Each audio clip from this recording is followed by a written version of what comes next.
Sanath Nagar assembly నియోజకవర్గం incharge మరియు TPCC Congress general secretary doctor Kota Neelima Sri Ujjaini Mahankali దేవాలయంలో జరిగిన బోనాల పండుగ జాతర అఖండ విజయవంతమైన సందర్భంగా మీడియా సమావేశం ఏర్పాటు చేశారు. ఈ సందర్భంగా ఆమె మాట్లాడుతూ బోనాల పండుగ విజయోత్సాహంలో కృషి చేసిన వారందరికీ హృదయపూర్వక కృతజ్ఞతలు తెలియజేశారు.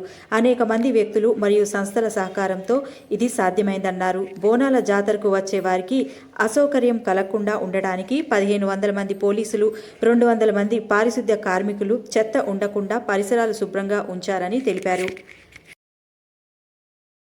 మంచినీటి సౌకర్యం దీనికోసం వాటర్ వర్క్స్ వాళ్ళకి నా ప్రత్యేక ధన్యవాదాలు. ఎందుకంటే 7 లక్షల వాటర్ ప్యాకెట్లు డిస్ట్రిబ్యూట్ చేయడం జరిగింది జనాభాకి.